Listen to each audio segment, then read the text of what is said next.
Olá, boa noite. Gente, vou fixar aqui o tema da nossa live de hoje, que é a importância do vínculo com os nossos filhos. Vou deixar aqui fixado. Deixa eu só ver porque faz tempo que eu não faço isso. Fixar comentário, olha só. Fixou? Acho que fixou, né, gente? Bom, e aí o tema de hoje é sobre a importância, por que a gente precisa criar vínculo com os filhos, embora isso possa parecer óbvio, né? Porque talvez a gente, olhando esse tema, fala, mas é claro que a gente precisa estabelecer vínculo, né? Mas então como? Qual que é a melhor forma? Como que isso se dá? Né? Porque eu tenho feito, desde domingo eu tenho postado aí sobre como a gente consegue estabelecer uma boa relação com os nossos filhos, né? Então hoje, para conseguir trazer um pouco mais de informações, eu resolvi fazer uma live para justamente trazer mais informações para a gente explorar isso, tá bom? Bom, eu até anotei aqui algumas informações. Opa, eu desliguei meu mouse. Porque tem algumas coisas até de estudos que eu estava lendo e que sempre quando eu leio um estudo que eu vejo algo importante, eu destaco, até porque quando eu abro o arquivo de novo, eu já vejo o que eu achei de relevante naquele arquivo. E aí eu peguei essas informações de um dos artigos que eu li sobre vínculo. Eu não trouxe muitas informações dele, porque ele fala muito sobre a questão do bebê e da infância, tá? Mas como a gente vai falar também, aqui fala um pouco do que eu vou trazer, fala da adolescência, e eu quero falar sobre o adolescente, mas eu quero falar também para quem de repente tem aí um filho adolescente e um filho criança, né? Ou então assim, tá aqui tendo uma criança e vai encaminhar para quem tem filho adolescente, tá?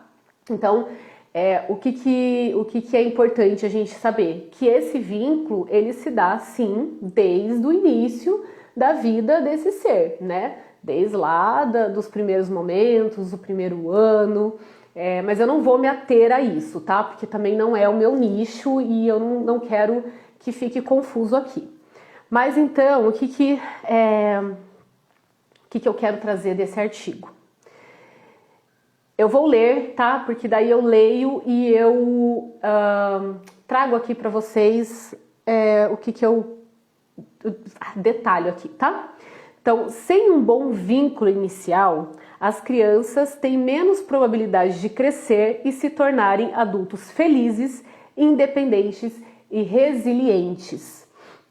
Então, olha que importante, né? A gente está falando ali desde da infância do quanto estar presente, né? O que é vínculo, afinal, né? Mas assim, o estar presente, o olhar para aquela criança, o conseguir atender às necessidades dessa criança, acolher ela com um abraço, porque, gente, toque físico é muito importante.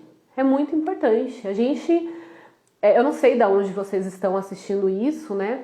Mas culturalmente existe muita dificuldade de se abraçar, né? Mas não só o abraçar, não só o toque, o elogio também, né? De a gente ter palavras afirmativas durante esse processo, tá? E aí eu vou ler o outro trecho para a gente entrar na parte da adolescência, tá? Porque senão vocês vão falar assim, tá, e aí o que eu tenho a ver com essa parte da criança? Então, imagine-se os abraços, canções de ninar e sorriso dos pais poderiam inocular bebês contra desgostos, angústia adolescente e até mesmo ajudá-los a passar nos exames décadas depois. Já não é maravilhoso a gente pensar nisso? Eu já acho maravilhoso a gente pensar nisso. Se a gente pensar que abraçar o filho traz tanta segurança para ele, que ele se torna um cidadão seguro, um ser seguro de si, com possibilidades, com relacionamentos saudáveis, gente, isso é sensacional. Bem, evidências de um novo ramo da ciência chamado epigenética relatam que essa inoculação emocional de longo prazo pode ser possível. E aí esse artigo ele vai trazer essa questão da epigenética, né, que isso se perdura por algumas gerações, enfim. Mas, de novo, esse artigo em específico ele fala ali dessa questão, né, da importância desse vínculo com a mãe e bebê e como que isso vai trazer resultado para esse ser na fase adulta, tá? Então, o que eu quero que você pense aqui comigo? Você fala, tá, Débora, e daí? O meu filho já tem, sei lá, 15, 16 anos, ele não é mais criança, tá tudo perdido? Não, gente, porque isso é sensacional da adolescência, né? Porque a gente acha uma fase complicada, complexa, desafiadora, difícil, mas eles estão aí também cheios de possibilidades, que é o que eu acho sensacional da adolescência. E o que a gente sabe da adolescência é que ela é uma segunda chance.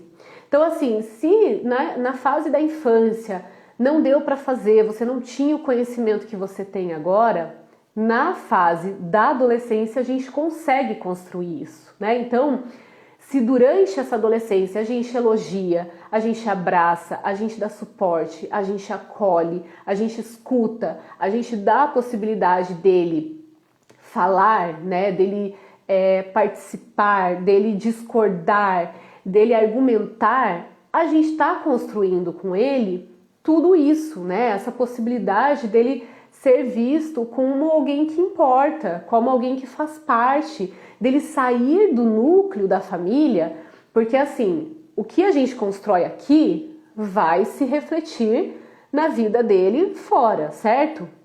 Então, quando a gente pensa o adolescente fora da casa, no colégio, em relações sociais, em relações amorosas, quando for, né, a idade para isso, em questões de tanto de se posicionar, de conseguir se expressar, mas também do rendimento dele acadêmico. Quando a gente pensa nisso tudo, como que a gente quer esse adolescente? Então eu tô tirando ele da família, eu tô vendo ele fora da família, ele está longe de mim, eu não tenho a possibilidade de fazer, de falar por ele. Como que eu quero esse adolescente? Eu quero um adolescente que se expressa, eu quero um adolescente que consegue discordar e mostrar os seus pontos e trazer seus argumentos para conseguir contribuir nesse círculo social que ele está, de alguém ter alguma atitude que ele discorda e ele conseguir se posicionar para isso, dele conseguir colocar, estabelecer limites em determinadas relações. Se a gente quer isso, é isso que a gente constrói quando a gente cria vínculo, quando a gente dá todas essas possibilidades. Entendem? E existe uma teoria que se chama teoria do apego, que ele fala da questão do apego evitativo. Então, quando a gente não constrói isso tudo, quando a gente não tem tudo isso, né, nessa construção na fase da infância e adolescência, o que a gente vai ter, o que teremos, né, nesse adulto de um adulto mais inseguro, né, de adulto que minimiza as suas emoções e as emoções do outro. Então ele acha que, ou ele suprime essas emoções, né, então ele tem a tendência a não sentir e isso vai causando ansiedade nele. Ou ele olha para o outro e ele não consegue entender aquilo que a pessoa está sentindo, não é para tanto, não é para tanto comigo. Então assim, fiquei triste, vida que segue, é sobre isso, não dá para parar. Uma independência emocional excessiva, né, que é gerada também, porque ele necessita desse distanciamento, né, tanto de dependência emocional como dependência emocional, né? Aquela coisa de estar sempre com alguém. uma dificuldade de confiar nas pessoas, uma evitação de intimidade emocional. Então, quando a gente tem esse distanciamento dentro de casa, e eu estava até atendendo agora uma pessoa, e eu estava explicando isso para ela, né, por conta do funcionamento dela. E eu falei assim, como que é, né, a tua relação com a tua mãe? Isso tudo faz sentido? E ela falou assim, é uma relação quase como de colegas. Ela hoje já não mora com a mãe, né? Mas por quê? Porque há esse distanciamento, né? Houve esse distanciamento de que eu tô aqui, eu faço o que eu preciso. O que é o que eu preciso, que a gente entende, né? É essa educação assim, você tem colégio, você tem comida, você tem um teto, você tem um certo conforto, você tem algumas oportunidades e ok, né? Mas aquela coisa de estar junto, de sentar, assistir alguma coisa junto, fazer algo junto, não tinha. Então a relação também ela fica meio distante, ela fica meio estranha. Eu brinco, porque eu sei que tem mais adultos aqui me assistindo, mas tem uma expressão que é de um filme, de uma música, né? Que é aquela sensação de nu com a mão no bolso, assim, de eu não sei o que eu faço, não sei como é que eu me comporto, o que eu falo, tem um estranhamento. Então, esse distanciamento, ele acaba construindo isso, né? Que não é um vínculo, que não é uma segurança aí com esse adolescente, ele não estabelece essa segurança, né? Nem nele próprio, nem com os pais e nem depois socialmente falando e também como adulto. Então assim, se o meu filho, adolescente, hoje, ele tem dificuldade de conversar comigo, eu pergunto as coisas para ele, ele é sempre monossilábico, né? Sim, tá tudo bem com você? Tá. Como é que foi a escola? Boa. Então, não vai pra frente, assim, você fala, meu Deus, tem que espremer para sair alguma coisa. Então isso talvez por quê? Porque houve um certo distanciamento. Eu não estou aqui dizendo isso, gente, querendo crucificar ninguém. Eu estou dizendo que agora é o momento da gente começar a reaproximar esse adolescente com algumas, né, possibilidades, não é a palavra não. Esqueci. Estratégias para que a gente construa isso agora, para que esta adolescência ela seja uma adolescência em que talvez ele vá falar assim, nossa, minha infância foi difícil, mas a adolescência até que não foi tanto, né? Não sei. Mas pelo menos essa relação ela ser mais de conexão, essa relação pais e filhos, de ter mais essa coisa de que me aconteceu algo, eu sei que eu posso chegar para os meus pais e contar. Eles podem até não gostar, mas também eles não vão me recriminar, né? Eu não vou ficar de castigo, eles não vão brigar comigo. E na pior das hipóteses, eles só não vão ter uma solução. Mas eu sei que eu posso chegar e contar, eles são pessoas que eu posso confiar. Porque se eu tenho uma questão na escola e a primeira pessoa, eu tô falando uma questão assim, vamos pensar uma coisa mais simples, tá? Não complexa e tal, que, enfim, que às vezes eles se sentem meio constrangidos em compartilhar. Mas se a primeira pessoa não são os pais, a gente tem que pensar sobre isso, assim, se ele tá sofrendo bullying e ele não se sente com coragem, com segurança para chegar em casa e falar que ele tá sofrendo bullying na escola, então alguma coisa tá acontecendo. E às vezes para você é assim, meu Deus, mas eu quero saber que isso tá acontecendo, por que ele não me contou, né? Eu queria ter acolhido isso. Mas por quê? Porque isso é uma problemática e se o que ele aprendeu antes eu não tenho esse espaço, também numa problemática eu não vou ter esse espaço, entende? Eles não conseguem selecionar assim o que eu levo e o que eu não levo, entende? Então imagina você no teu ambiente de trabalho. O teu chefe, ele é não sei, chefe instável, digamos assim. Então, num dia ele te liga, ele quer saber da tua vida, ele tá gargalhando, ele fala, ai, me conta como é que foi teu fim de semana e nananã, e vocês conversam e é legal. Na outra segunda-feira você liga pra ele pra falar de alguma coisa e você vai contar do teu fim de semana e ele fala, ai, vai, conta, porque eu não tô com tempo. Você fica, ops, peraí, então eu conto ou não conto, né?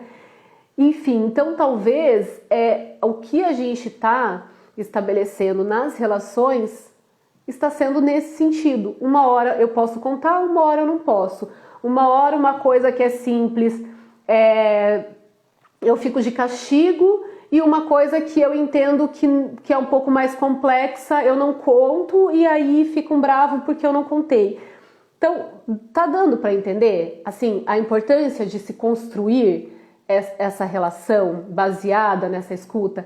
E aí, o porquê da importância também, que a gente fala muito, assim, que é da gente se regular, né? Porque às vezes a gente não tá num dia bom, a gente tá cansado, um monte de coisa aconteceu, e aí esta pessoinha vem, traz uma questão que você fala assim, ai meu Deus, mais isso agora. Então, a gente tem que se regular e às vezes falar assim, peraí filho, me dá 1 minuto que eu já vou te dar atenção. E aí você se regula ali, respira, entende que você precisa ouvir ele, que você precisa estar atento a ele agora, que ele precisa de você agora, e depois você vai resolver as suas questões ali, tá? E aí você vai ouvir ele, tá? Me conta, o que aconteceu? Né? E sem o julgamento, porque quando a gente fala assim, tá, mas o que você fez para isso acontecer? A gente já perdeu um pouco, porque ele fala, putz, mas aí a culpa é minha? Eu vou contar uma coisa para vocês que me ocorreu agora, tá? Não estava no script, então assim, me perdoe se vocês não gostam de coisas pessoais, tá? Mas eu sofria muito bullying, não era coisa fraca não, tá? Mas assim, bullying emocional, né? Graças a Deus nada físico, mas muito assim, na minha fase dos 10 anos. E eu fiz assim um esforço. Mãe, me desculpa agora por estar compartilhando isso. Mas eu fiz um esforço enorme para conseguir falar para os meus pais que eu não gostava daquela escola. E eu queria que eles me perguntassem por que você não gosta dessa escola, o que está acontecendo que você não está feliz nessa escola. E aí o que eu consegui não foi isso, eu não vou compartilhar porque daí é uma coisa, né, mas não foi isso. Foi no sentido de qual é a sua parcela de culpa nisso, entendeu? E aí eu falei, tá, então eu não posso fazer nada por mim, pensei comigo, né? Não posso fazer nada por mim.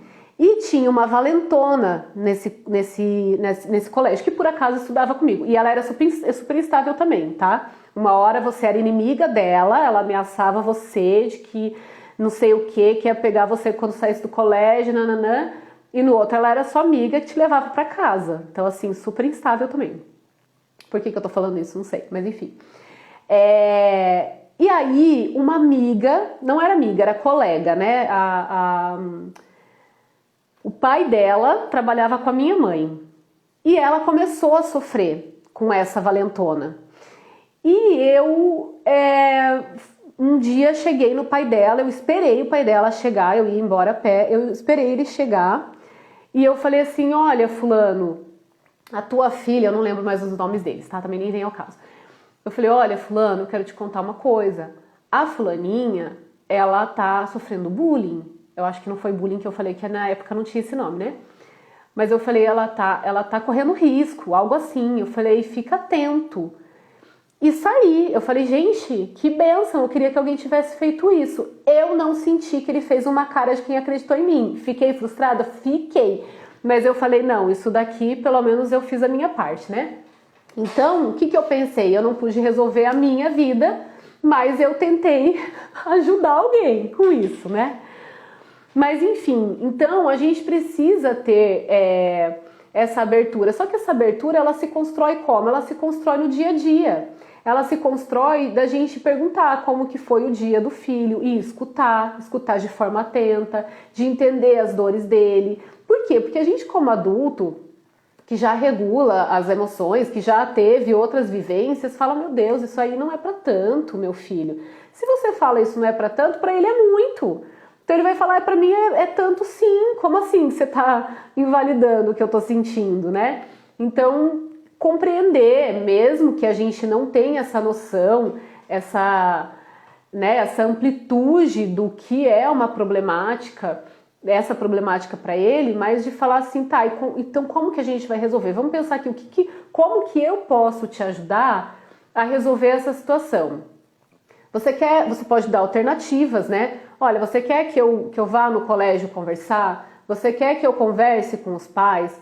Você quer que eu faça tal coisa? Então, vocês podem conversar para estabelecer o que é o melhor. Ele pode dizer assim, não, eu não quero que você faça nada.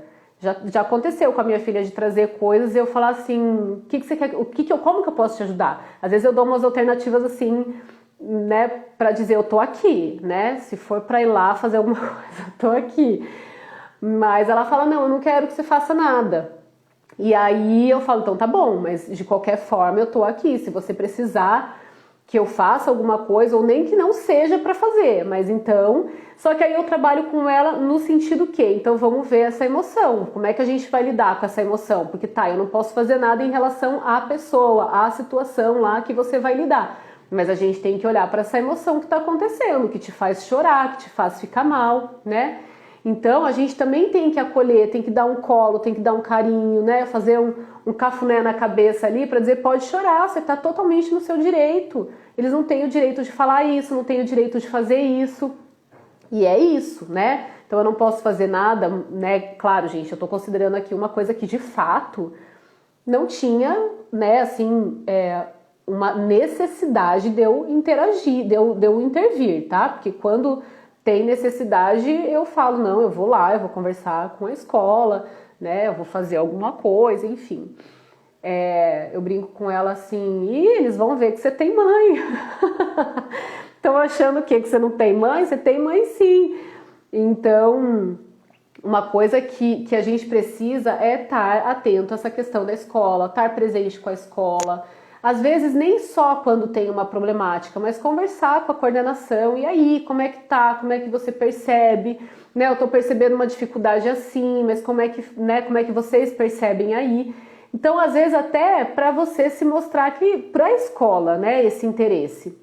Para daí você também trazer, conversei com a escola, né, tá tudo bem, enfim, mostrar interesse, entende, gente? Apesar das coisas da vida que a gente tem, que eu sei que tem muita coisa, a gente precisa ter esse tempinho para ter essa atenção, para ter esse cuidado e dizer, você nem soube, mas eu fui lá e conversei com a coordenação para ver como é que tava, né? Se tava tudo bem, tá tudo bem, só elogios, nananã.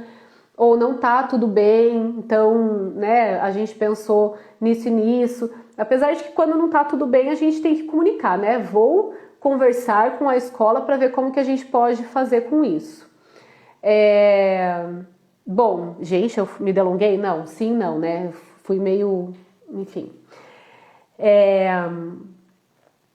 Então, o que eu quero dizer é isso, tá? Acho que eu consegui exemplificar aqui formas, né, da gente estar atento aos nossos filhos, estar presente com os nossos filhos, fazendo elogio, escutando, acolhendo, valorizando, validando, né, fazendo carinho, enfim, é tudo isso, tá? É tudo isso.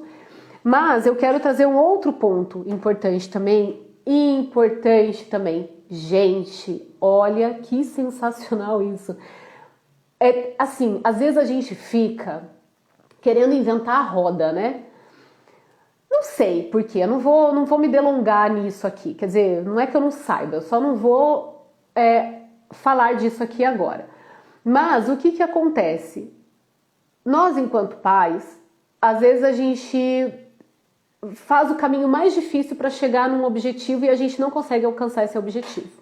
E isso por quê? Porque a gente teve essa educação e por muito tempo a gente teve aí profissionais dizendo que a gente tinha que se distanciar, que a gente tinha que frustrar. Imagina, né, gente? 2024 a gente ainda tem de pessoas dizendo que a gente tem que deixar a criança chorar para ela aprender a dormir sozinha. Então, quer dizer, estamos aí com várias informações e às vezes a gente se sente até perdido com o que fazer com tantas informações. Mas o que nós temos de neurociência, o que eu quero dizer com neurociência, gente? São estudos aprofundados, com pesquisa, com pesquisa que eu digo assim, não é suposição, é trazendo informação que é um fato, né? Então, não é uma questão leviana dizer o que eu vou dizer, tá? Mas olha só que sensacional, então. O adolescente, qual que é uma das questões aí da adolescência quando a gente pensa no adolescente? Sem a rebeldia, gente. O que a gente pensa na adolescência? A gente pensa sobre isso. A questão da dopamina, não é mesmo? A questão deles estarem sempre buscando dopamina. Então, de repente, se colocam numa situação, daqui a pouco, né, num curso, passou a empolgação, saem do curso. Dependendo do contexto do adolescente, se colocam em risco, usam alguma coisa para poder gerar dopamina. Então, o adolescente, sendo breve aqui, porque também já falei disso e também não vou ficar me delongando, porque senão são 2 horas de live, né? Mas o adolescente, o cérebro dele não está estruturado para ele conseguir fazer naturalmente, biologicamente, pluf, aconteceu e ele está fazendo, tá? Então, ele não tem esta condição sozinho de regular a questão da impulsividade. Por quê? Porque se eu tenho algo que vai me fazer bem neste momento, o que gera isso é a dopamina. E aí ele vai fazer. A não ser que ele tenha uma estrutura ali já de conseguir compreender este mecanismo e falar, não, eu não preciso disso. Então eu não preciso me colocar em risco porque eu gero dopamina saudável em outros lugares, de outras maneiras. E aí, quando a gente fala dessas inas, né, que é a dopamina, que é a serotonina, que é a ocitocina, que é a endorfina, que é a noradrenalina, as inas, né? A gente tá falando... Ai, gente, fechei meu caderno, eu tinha feito anotação disso para falar com vocês, vou procurar aqui. Então, a gente tá falando do funcionamento do adolescente. E o adolescente, ele vai buscar por essa dopamina. Ele vai buscar, é natural dele. É isso que eu falo, assim, não tem essa válvulazinha que diz, não, você não precisa disso aqui. Se ele não tem um caminho saudável, se ele não tem opções saudáveis, ele vai buscar isso de uma forma não saudável, que não é o que a gente quer, que é o adolescente que tá o tempo todo no celular, mesmo que às vezes esteja ali meio zumbi, né? De que tá no celular, mas você nem sente que ele tá com dopamina nenhuma. Mas tá gerando uma dopaminazinha ali, por isso que ele fica ali. Que fica muito no videogame, que bebe, que fuma, e vapor também é fumar, tá, gente? Não vamos se enganar não que tudo bem, não faz mal. Faz mal, tá? Inclusive tem médicos aí que dizem que é pior do que cigarro, mas também não vou entrar nessa. Então, o que acontece? Olha só. Eu vou falar um pouco desses neurotransmissores, rapidinho, tá? Quando a gente fala de dopamina, a dopamina ele é um neurotransmissor de prazer e recompensa, tá? Então, já falei um pouquinho dele. A questão da serotonina, ela vai regular, ela vai trazer ali a questão do humor, do sono, do apetite, das funções cognitivas. Então, se eu tenho a serotonina, se eu tenho esse neurotransmissor, eu vou ter essas questões reguladas, ou se eu não tiver, desreguladas, tá?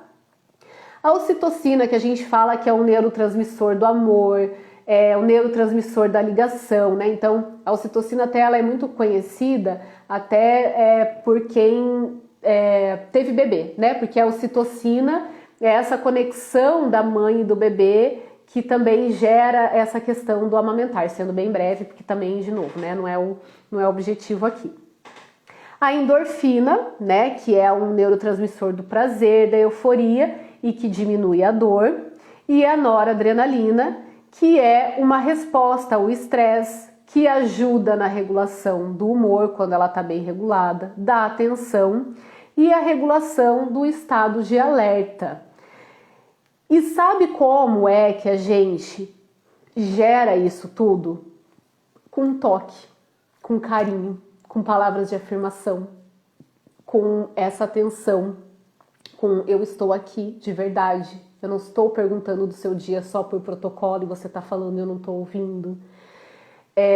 Então essa conexão, esse estar junto, esse carinho, tudo isso, gente, são essas inas que são importantes para o funcionamento, para a saúde mental desse adolescente e que a gente consegue com essa presença, com esse estar junto, com esse toque, com esse elogio. E além disso, então, né, além da gente ter todas essas inas ali funcionando e por conta disso também, né, a questão do funcionamento do adolescente, isso tudo vai gerando para ele o quê? Confiança, né? Fazer com que ele tenha boas relações sociais, boas relações em algum momento, né, de amorosas, saudáveis, que ele tenha bom rendimento escolar. Olha que sensacional, gente, é de graça e a gente desaprendeu a fazer. Então, o que eu quero deixar aqui, assim, de mensagem, é tudo que o adolescente ganha diretamente com esses comportamentos de conexão que a gente vai tendo com ele. E indiretamente, ou não tão indiretamente, nós, enquanto pais, fica mais fácil a gente conversar sobre qualquer coisa, né, com os filhos. Existe o limite, eles vão ter um limite ali, não, sobre isso eu não quero conversar com tantos detalhes, mas você vai ter esse espaço, você vai conseguir dialogar, você vai conseguir fazer combinados.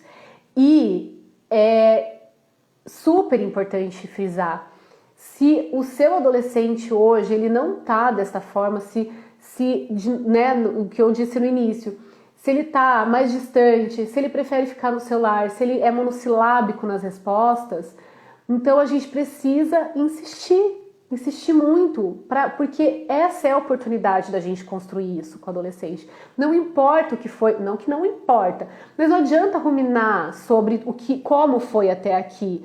Ah, porque eu deveria ter feito diferente quando ele tinha 5 anos. Vamos fazer agora. É agora que a gente tem essa oportunidade, tá? E além disso, para gerar essas dopaminas que são tão importantes, né, para o adolescente, a gente buscar formas saudáveis, né, em atividades saudáveis, para que essa dopamina ela seja gerada, né, para que ele entenda que ele não precisa usar outros artifícios, né, porque isso não acontece na vida dele de outras maneiras, certo?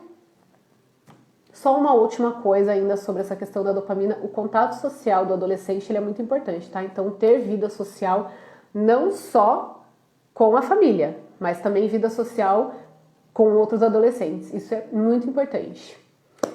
Certo, gente? É isso, olha, acabou ficando uma pílula, né? Ficou aí uns 30 minutos de live, ainda bem, eu achei que era tanta coisa que a gente ia extrapolar, mas eu acho que 30 minutos tá ótimo se você conseguiu me ouvir até aqui, seja no gravado ou seja no ao vivo. Se você gostou, gente, se fez sentido alguma parte disso, compartilha com quem tem adolescente, seja pai, seja mãe, professor, cuidador, alguém que esteja envolvido com adolescente, porque isso é muito importante a gente saber. Tá certo? Obrigada então. Até!